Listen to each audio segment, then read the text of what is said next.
আসসালামু আলাইকুম সবাইকে। তোমরা যারা আমাকে বলো যে আপু বাইরে কেন ভিডিও বানান না, বাইরে হচ্ছে এই অবস্থা। এই ওয়েদারে 10 মিনিটও বাইরে দাঁড়ায় থাকা যায় না। সো আজকে তাও ওয়েদার ভালো যে আমি কথা বলতে পারতেছি। মাঝে মাঝে এত বাতাস থাকে যে তখন ইভেন কথাও বলা যায় না। আমি জানি না আমার কথাগুলো রেকর্ড হচ্ছে কিনা, কারণ আমি মাস্ক পরে আছি। এখন কোভিডের সিচুয়েশন ভালো না, তো নেক্সট বাকি ভিডিওটুকু রুমের মধ্যে বসে করি। হ্যাঁ, অ্যান্ড কানাডিয়ান্স বি কানাডিয়ান্স। এই ওয়েদারেও বাইরে হয়েছে জগিং করতে।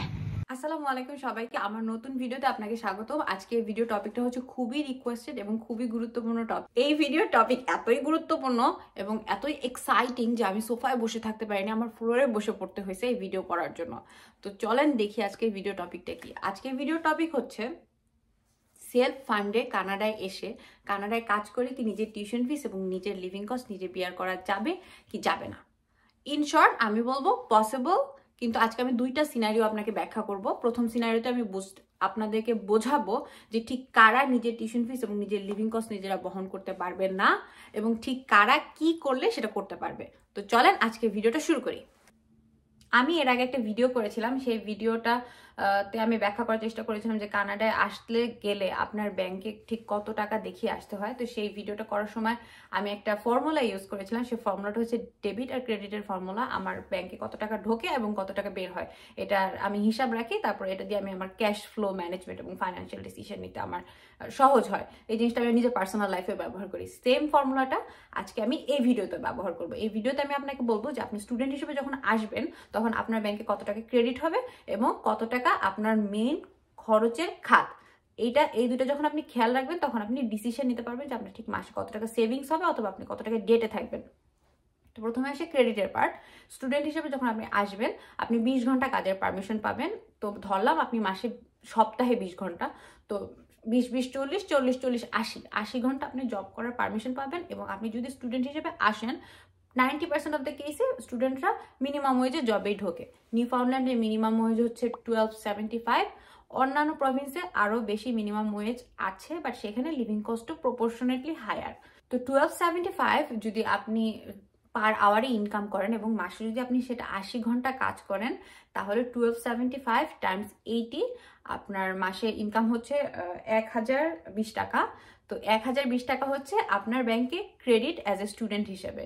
ব্যাপারটা কি আমি ক্লিয়ার হতে পারছি? তো let's go to the debit part. তো ডেবিট পার্ট হচ্ছে আমি আমার জীবনের সবচেয়ে বড় খরচের 4টা খাত ধরে রাখছি।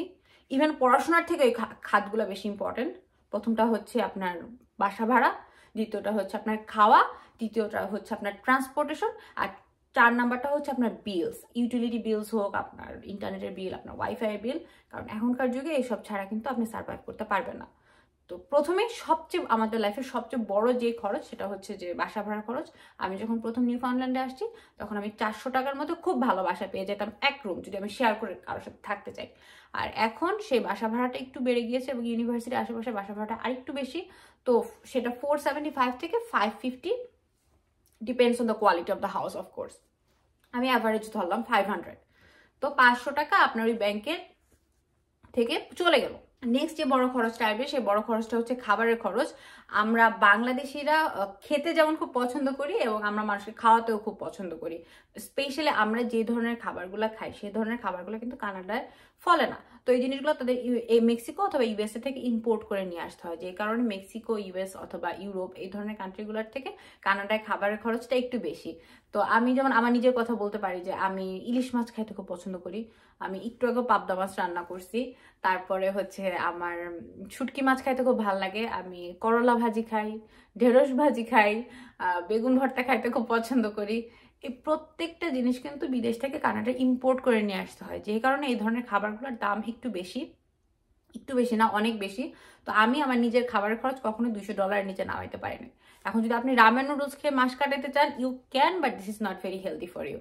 তো আমি আমার হেলথের সাথে কম্প্রোমাইজ করি না, এবং আমি যারা আমার ভিডিও দেখবে আমি তাদেরকেও বলবো যে খাবেন, ভালো ভালো জিনিস খাবেন। পুষ্টিকর খাবার এখানে অভাব নাই, কোনো খাবারে কোনো কেমিক্যালস নাই। সো ভালো ভালো খাবেন। তো আমি খাবারের খরচ এখানে ধরছি 200 টাকা। তো থার্ড যে পয়েন্ট আসবে সেটা হচ্ছে যে টেলিকমিউনিকেশন আর অন্যান্য ইউটিলিটিস বিল, যেমন মানুষের মোবাইল বিল দেওয়া লাগে, ওয়াইফাই এর বিল দেওয়া লাগে, এবং হচ্ছে কোনো বাসায় ইলেকট্রিসিটি বিল দেওয়া লাগে। তো কানাডা আমি বলবো যে টেলিকমিউনিকেশন বিলের ক্ষেত্রে কানাডা হচ্ছে দুনিয়ার সবচেয়ে এক্সপেন্সিভ কান্ট্রি। কানাডায় আমি যেখানে ওয়াইফাই চালাই, আমার ওয়াইফাইয়ের জন্য প্রত্যেক মাসে $80 করে পে করা লাগে। কোনো প্রভিন্সে একটু কম, বাট খুব বেশি কম না, ওই 70-80-র মধ্যে ঘোরাফেরা করতেছে। কারণ বাংলাদেশে কিন্তু 300 টাকা হলে আমরা ওয়াইফাই দিয়ে সারা বা নিজের বাসা চালাই, আমাদের দারোয়ানরা চালাই, বুয়াকে চালাই, পাশের বাসার আন্টি আমাদের ওয়াইফাই নিয়ে চালায়। বাট এইখানে খুবই এক্সপেন্সিভ ওয়াইফাই, আমি $80 পে করি। তারপরে মোবাইলের বিল আমি একটু বেশি পে করি, আমার হয়তো $55 প্লাস ভ্যাট এইভাবে খরচটা হয়। কিন্তু যদি আপনি একদম মিনিমামও খরচ করতে চান তাহলে কিন্তু আপনার জাস্ট কানেকশনটা অন রাখার জন্য হলো মিনিমাম $15 মতো পে করতে হবে। তা আমি ওই 80 আর 15 এভাবে ধরে, মানে আমি রাউন্ড ফিগার ধরে আপনাকে $100 বললাম যে আপনার টেলিকমিউনিকেশনের পিছনে খরচ হলো $100। আর এরপরে যে খরচটা আসবে সেই খরচটা হচ্ছে ট্রান্সপোর্টেশন। প্রথমে এসে আপনি গাড়ি কিনতে পারবেন না, একটু লাইসেন্স নিতে সময় লাগে। আর আমি যেখানে থাকি নিউফাউন্ডল্যান্ডে গাড়ি ইজ আ মাস্ট। তো গাড়ি কিনলে কিন্তু গাড়ির সাথে আনুষঙ্গিক অনেকগুলো খরচ অ্যাড হয়, আমি সেগুলো সবই বাদ দিলাম। ধরলাম যে আপনি একদম বিগিনার, মাত্র কানাডায় আসছেন, তাহলে আপনার বাসে চড়ে চলাফেরা করতে হবে। এবং নিউফাউন্ডল্যান্ডে বাসের একটা মান্থলি পাস কিনতে পাওয়া যায়, যে মান্থলি পাস দিয়ে আপনি আনলিমিটেড 1 মাস বাসে চলাফেরা করতে পারবেন। তো সেটা হচ্ছে $75। তো $75 এখানে আমি অ্যাড করি। তো আমি যে খরচের 4টা খাত আপনাকে বললাম, এই 4টা খাত হচ্ছে সবচেয়ে বড় 4টা খাত। এই 4টা খাতে আপনার খরচ না করলেই না। এরপরও আমরা অনেকে শপিং করি, ছোটখাটো টুকটাক কেনাকাটা করি, আমাদের শখের কেনাকাটা আছে, একটু ঘুরতে যাই, ট্যুরে যাই, ওই ধরনের সমস্ত কিছু আমি বাদ দিয়ে দিলাম। যেগুলো আমার বেয়ার মিনিমাম, আমি শুধু সেগুলোই আপনাকে বলতেছি। সেটা হচ্ছে হাউজিং 500, তারপরে আসবে আপনার food 200, it could be more আর লেস। তারপরে আসবে যে টেলিকমিউনিকেশন খরচ, সেটা হচ্ছে আপনার 100 যদি আপনি করতে পারেন, ইউ আর এ জিনিয়াস। আর লাস্টে যে খরচটা আসবে সেটা হচ্ছে যে আপনার ট্রান্সপোর্টেশন কস্ট, যেটা আমি 75 ধরছি, which is also bare minimum. এখন যদি আমি সবগুলো আপনার ডেবিটের খাত আপনি যোগ করি, তাহলে আপনার টোটাল ব্যাংক থেকে প্রত্যেক মাসে বেয়ার মিনিমাম ডেবিট হবে $875 টাকা। তাহলে আমার ব্যাংক ক্রেডিট ছিল হচ্ছে $1020 আর আমার ব্যাংক থেকে লিভিং কস্টের জন্য বেয়ার মিনিমাম ডেবিট হচ্ছে $875 টাকা। তাহলে আমি প্রত্যেক মাসে $145 টাকা সেভিংস করতে পারবো। এই $145 টাকাও স্টুডেন্টদের সেভিংসে থাকে না, কারণ হচ্ছে মানুষ তো আর যন্ত্র না যে মানুষ খালি পড়াশোনা করবে, কাজ করবে, খাবে, ঘুমাবে, আবার ঘুম থেকে উঠে আবার পড়াশোনা করবে।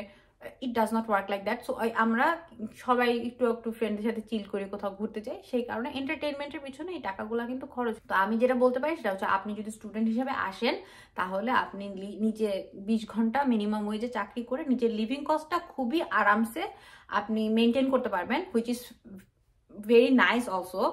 কিন্তু আপনি সেভিংস খুব বেশি আপনার হবে না। তাহলে আমার পয়েন্টটা কি? পয়েন্টটা হচ্ছে, নাও আমি আপনাকে বলবো যে ঠিক কোন সিচুয়েশনে কি করলে আপনি আপনার নিজের লিভিং কস্ট নিজে বিয়ার করতে পারবেন। তো সেই রহস্যটা কি? রহস্যটা হচ্ছে, যদি আপনি আপনার স্পাউসকে নিয়ে দুইজনে আসেন এবং দুইজনে যদি জব করেন, তাহলে যে আপনি শুধু লিভিং কস্টই দিতে পারবেন তা না, আপনি কিছু ভালো অ্যামাউন্টের টাকা কিন্তু সেভিংসও করতে পারবেন। তো সেটা কিভাবে, আমি এটাও আপনাকে ম্যাথমেটিক্যালি প্রুফ করে দিচ্ছি। খরচের খাত, যদি আপনার জামাই আপনার সাথে আসে, খরচের খাত এক্সট্রা শুধু অ্যাড কি হয়, ওই যে আপনার জামাইয়ের পিছনে যে মোবাইলের বিলটা থাকবে, সেটা একটা এক্সট্রা মোবাইলের বিল অ্যাড হয়। আর আপনার এক্সট্রা অ্যাড হয় হচ্ছে ট্রান্সপোর্টেশনের কস্ট। আপনি একটা $75 দিয়ে একটা বাস পাস কিনেন, আপনার জামাইয়ের জন্য একটা 75 দিয়ে বাস পাস কিনা লাগতেছে। আপনি একটা $15 দিয়ে যদি একটা সিম কার্ড নেন, আপনার জামাইয়ের জন্য একটা $15 দিয়ে সিম কার্ড নেওয়া লাগে। তো এই দুটো হচ্ছে কস্ট অ্যাড হয়। কিন্তু এছাড়া আপনার জামাই আর কত টাকাই বা এক্সট্রা খাবে? 200 জায়গায় $220 এক্সট্রা হয়তো দুজন মানুষ হলে খরচ হয়। প্লাস বাসা আপনি যে রুমে একা থাকতেন সেই রুমে আপনি জামাইকে নিয়ে থাকবেন, সো ওইখানেও কিন্তু কোনো খরচ অ্যাড হয় না। তার মানে আমি দেখাইতে চাইলাম যে আপনি যদি আপনার স্পাউসকে নিয়ে আসেন, তাহলে আপনার ডেবিটের খাতে কিন্তু খুব বেশি পরিবর্তন হয় না। ওই ছোটখাটো খাবারের 2-1 টাকা এদিক সেদিক হয়, আর হচ্ছে মোবাইলের বিল একটু এদিক সেদিক হয়, আর ট্রান্সপোর্টেশন একটু এদিক সেদিক হয়। কিন্তু আপনার যদি এখন এক্সট্রা একটা মানুষ আপনার সাথে আসে, সেখানে কিন্তু আপনার ব্যাংকের ক্রেডিট পার্টে ম্যাসিভ একটা চেঞ্জ আসে। সেটা কিভাবে আমি বলতেছি। স্পাউস যখন কানাডায় আপনি নিয়ে আসবেন, স্পাউস কিন্তু ওপেন ওয়ার্ক পারমিট পাবে। Open work permit is the best visa in my opinion, PR বাদে। তো ওপেন ওয়ার্ক পারমিট যখন একজন মানুষ পায়, সে যতক্ষণ খুশি, যেখানে খুশি, যেভাবে খুশি জব করতে পারে। অবশ্যই লিগ্যাল জব, অবশ্যই আপনি ড্রাগ ডিলিং করবেন না। তো যখন আপনি একজনের স্পাউসকে নিয়ে আসলেন, স্পাউস 40 ঘন্টা জব করলো, আমার জামাই এর থেকেও বেশি জব করছে, বাট আমি ধরলাম যে আপনি আপনার স্পাউসকে বেশি কষ্ট দিতে চান না, আপনি 40 ঘন্টায় চাকরি করলেন এবং আপনি মিনিমাম ওয়েজে চাকরি করলেন। আপনার স্পাউস যখন 40 ঘন্টা চাকরি করবে সপ্তাহে, তখন সে মাসে চাকরি করবে হচ্ছে 4 × 16 160 ঘন্টা। 160 ঘন্টা যদি সে $1275 ইনকাম করে, তাহলে তার মাসের ইনকাম হচ্ছে 2040 টাকা। আমি আপনাকে যে ডেবিটের খাতটা বললাম যে 875 এর সাথে আপনার স্পাউস আসার কারণে আপনি আরো $50 যোগ করেন তার মোবাইল ফোন বিল হিসেবে, আমি একটু বেশি ধরলাম, এবং আপনি $75 ধরেন তার ট্রান্সপোর্টেশন হিসেবে। তাহলে আমি যদি 875 এর সাথে আরো 75 প্লাস আরো $50 যোগ করি, তাহলে আপনার প্রত্যেক মাসে খরচ হবে $1000। এবং ট্রুলি স্পিকিং, আমি যখন নতুন কানাডায় আসছিলাম, আমার এই 900 থেকে 1000-এর মধ্যে কিন্তু আমার মাসের খরচ হয়ে যেত। কিন্তু আমার হাজবেন্ড আসার কারণে আমার ইনকাম বেড়েছে $2000। আমি নিজে ইনকাম করি $1000, তার মানে আমার ফ্যামিলি ইনকাম প্রত্যেক মাসে হচ্ছে $3000, কিন্তু আমার খরচ হচ্ছে প্রত্যেক মাসে 1000, খুব বেশি হলে $1100। তার মানে আমি 3000 টাকা ইনকাম করতেছি, আমার খরচ হচ্ছে লিভিং কস্টের জন্য 2 জন মানুষের মিলে $1000। তার মানে আমার প্রত্যেক মাসে সেভিংস হয়েছে $2000, যেটা আমার ক্ষেত্রে আর একটু বেশি হয়েছে। কিন্তু আমি আপনার কথা ধরলাম যে একদম বেয়ার মিনিমাম আপনি $2000 কিন্তু প্রত্যেক মাসে সেভ করতে পারবেন, যদি আপনি মানে কানাডিয়ান লাইফ স্টাইলের সাথে খুব বেশি ভেসে না যান আর কি, একটু ডিসিপ্লিন লাইফ লিড করতে হবে এই আর কি। তো ধরলাম আপনি প্রত্যেক মাসে স্পাউস সহ আসলে $2000 মতো আপনার সেভিংস থাকবে। এবং আপনি, আমার টিউশন ফিস হচ্ছে $2500 থেকে $3500। তার মানে মাত্র 1 মাস কাজ করে আপনি আর আপনার ওয়াইফ বা আপনি আপনার হাজবেন্ড 1 মাস কাজ করে কিন্তু আপনি টিউশন ফিস ম্যানেজ করে ফেললেন। আর বাকি 3 মাস, মানে 4 মাস পর পর তো টিউশন ফিস দিতে হয়, তার বাকি 3 মাসে যে আপনি আরো 2000 করে জমাবেন, সেই $6000 কিন্তু আপনার সেভিংস থাকলো, which is great, absolutely amazing. ধরলাম যে আপনি আন্ডার গ্রেডে আসছেন অথবা আপনার টিউশন ফিস আরো বেশি, তারপরও কিন্তু ইটস পসিবল। আন্ডার গ্রেডে নিউ ফাউন্ডল্যান্ডে টিউশন, মেমোরিয়ালের টিউশন ফিস হচ্ছে 6000, 5000 to 6000 টাকা, এই ধরনের টাকা হচ্ছে স্টুডেন্টরা পে করে। সেটাও যদি আপনি আপনার স্পাউসকে নিয়ে আসেন, ওই ধরনের বড় টিউশন ফিসও কিন্তু আপনি আপনার স্পাউস সহ পে করে ফেলতে পারবেন। কেমনে? $2000 আমার প্রত্যেক মাসে সেভিংস হলো, আপনি ধরেই নিবেন, আপনি নিজেকে এইভাবে মেন্টালি সেট করে দিবেন যে মরি আর বাঁচি, $2000 আমি সেভ করব, তারপর আমি বাদ বাকি যে টাকা থাকবে সেই টাকা থেকে খরচ করব। এইভাবে যদি আপনি আপনার মাইন্ডসেট তৈরি করতে পারেন, তাহলে কিন্তু আপনি এই জিনিসটা আপনার জন্য করা আরো বেশি সহজ হয়ে যাবে। তো আপনি ধরলাম যে প্রত্যেক মাসে $2000 আপনি সেভিংস করলেন, তাহলে 2 2 2 2 4 মাসে আপনার $8000 সেভিংস হলো। $8000 কিন্তু টিউশন ফিস প্রত্যেক সেমিস্টারে মেমোরিয়ালে পে করা লাগে না। তো আমি যেটা বোঝাইতে চাইলাম এই সব কিছুর মাধ্যমে, সেটা হচ্ছে যে স্পাউসকে নিয়ে আসলে 2 জন যদি ইনকাম করেন, 2 জন যদি পরিশ্রমী মানুষ হন, 2 জন যদি ডিসিপ্লিন মানুষ হন, টিউশন ফিস পে করা ইটস অ্যাবসলুটলি পসিবল। এবং 2 জন আসলে খুব কমফোর্টেবল, খুব একটা লাক্সারিয়াস লাইফ আপনারা লিড করতে পারবেন। যে কারণে আমি সব সময় সব মানুষকে বলি, ভাই স্পাউসকে নিয়ে আসেন। প্রেম, ভালোবাসা, শান্তিতে থাকা, এটা তো একটা অবশ্যই কারণ, ফাইন্যান্সিয়াল কারণেও আপনার স্পাউস কিন্তু আপনাকে অনেক বেশি হেল্প করতে পারবে যদি 2 জন মানুষ আসেন। লাস্টে আমি যে কথাটা বলবো, সে কথাটা এই ভিডিওর সাথে রেলিভেন্ট কিনা আমি জানি না, তারপরে যারা নিজেরা টিউশন ফিস নিজে দিতে চাচ্ছেন অথবা কানাডায় এসে সেভিংস করে বিজনেস করতে যাচ্ছেন, জীবনে একটু এগিয়ে যেতে চাচ্ছেন, সাকসেসফুল হতে চাচ্ছেন, তাদের জন্য ছোট্ট একটা টিপস আমি এটা দিয়ে শেষ করব। ভালো না লাগলে গালি দিয়েন না প্লিজ। তো সেটা হচ্ছে যে আপনি যখন সেভিংস করবেন, বেশিরভাগ মানুষ ভাবে কি যে আমি আমার সংসারের সমস্ত খরচ মিটিয়ে তারপরে যে টাকাটা পড়ে থাকবে সেই টাকাটা সেভিংস করব। এইভাবে সেভিংস করে আসলে খুব বেশি দূর সেভিংস করা যায় না। আমি আমার লাইফে যেভাবে সেভিংসটা করেছিলাম, যে জিনিসটা খুবই কাজে দিয়েছে আমাকে, আমি আপনাকে সেই বুদ্ধিটা বলি। সেটা হচ্ছে যে আমি যখন বেতন পাইতাম এবং আমার হাজবেন্ড যখন বেতন পাইতো, আমরা প্রথমেই কত টাকা সেভিংস করব সেই টাকাটা আমরা আগে সরিয়ে ফেলতাম। আমরা প্রথমে সেভ করে পরে আমাদের বাদ বাকি রিমেইনিং যে টাকাটা থাকতো সেই টাকা দিয়ে আমরা সংসার চালানোর চেষ্টা করতাম। তার মানে আপনি, আপনার মাসে ইনকাম হচ্ছে $3000, কিন্তু আপনি যদি ওইভাবে চিন্তা করেন, আরে আমি তো $3000 ইনকাম করি, আমি তো দেশের রাজা, তাহলে আপনি সারা জীবন ইঁদুর দৌড়ে খালি দৌড়িয়েই আপনার যেতে হবে। আপনি যদি প্রথমে সেভ করেন, প্রথমে 3000 টাকার মধ্যে $2000 আমরা সেভ করে ফেললাম, তখন আপনি দেখবেন যে আপনার ব্যাংক অ্যাকাউন্টে $1000 পড়ে আছে। আপনি তখন খরচটা ওই $1000 অনুপাতেই তখন করতে আগ্রহী হবেন বেশি। তো এটা একটা ছোট্ট টিপস। এই টিপস আপনি যদি ফলো করেন তাহলে আপনার টিউশন ফিস দেওয়াটা অথবা সেভ করাটা অনেক বেশি সহজ হবে। আমার জন্য টিউশন ফিস দেওয়া খুব বেশি জরুরি ছিল না, মানে আমি তো টিউশন ফিস দিয়েই নেই, তবে আমি এই বুদ্ধিটা ফলো করে আমি বেশ ভালো একটা অ্যামাউন্ট 2 বছর আমি আমার হাজবেন্ড সেভ করছি, আলহামদুলিল্লাহ ফর দ্যাট। আর আপনার যদি এই টাইপের ছোট্টখাট্টো কিপটামি এবং সেভিংস টিপসের ব্যাপারে জানতে আগ্রহী হন তাহলে আমাকে কমেন্ট বক্সে জানাতে পারেন, কারণ আমি টাকা পয়সা নিয়ে মানুষকে ইউজুয়ালি সাজেশন দিতে চাই না, কারণ একে তো আমি মেয়ে মানুষ and then I look like that পিচ্চি মানুষ, মানুষ ভাবে যে পাকা পাকা কথা বলতেছি, সো আমি এই টাইপের কথা বলতে ভয় পাই। বাট আপনাদের কাছের থেকে যদি আমি উৎসাহ পাই তাহলে আমি আরো করব। Thank you.